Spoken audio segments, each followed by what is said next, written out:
I have with me today a gold-plated Selmer Signature. So just right out of the box, they haven't had very long here. Thrilled to play it for the first time. I mean, I was very taken with, I've been long taken with the Supremes, and when the Signatures came out, I was very excited that that there was another offering in the great Selmer line. And I think a lot of people were confused about what the Signature was and what the Signature might bring, and like, you know, why would Selmer produce an instrument so quickly after the Supreme?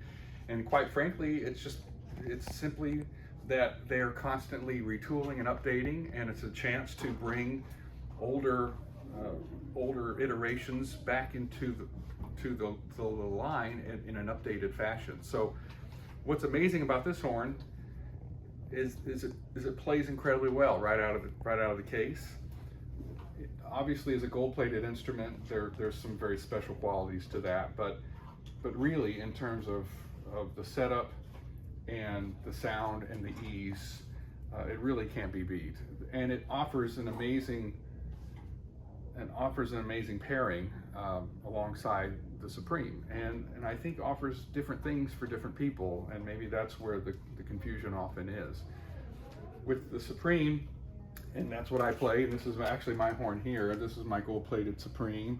I play that with a sterling solid silver neck. A little dirty, sorry about that for the video. I love my horn. It's been beautifully set up, and it's got a few modifications on it. And I think that the primary differences between these two horns is this feels to me as an improved and even in some ways a deeper and more centered version for me of a Series 3. When I play the Signature model, it feels like an improved and a wider palette of what the Series 2 represented. So it's an instrument to me that is immediate, very clean, very easy to play.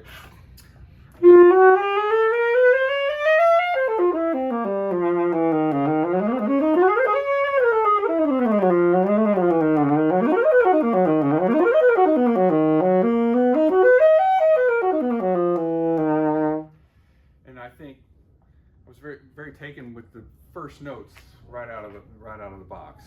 The instrument felt like home, and I think for those of us from a time when there were no Series 3s, there were no reference horns, we were all coming up either playing Mark 6s, maybe a few people still playing Mark 7s.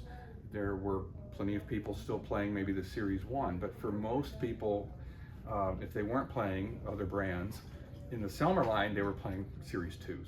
So all of my training, all of my foundation was built around just the memory and the sensitivities, nuances surrounding the Series 2.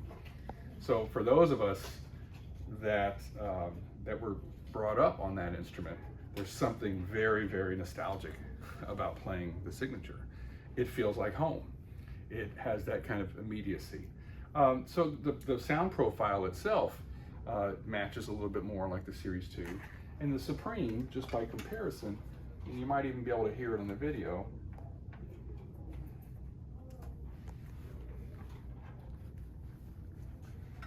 but with my Supreme, I feel that the profile has very similar qualities to the Signature, but possibly a wider palette.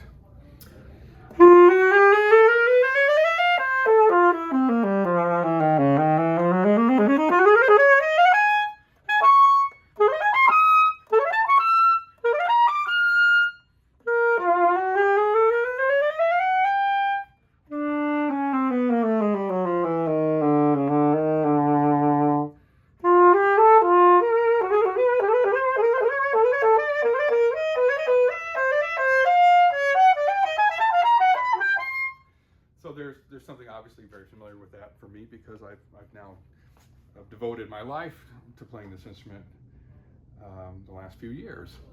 So so it actually is something that is part of my sound world now. But the two instruments, they represent to me the finest craftsmanship we've ever seen.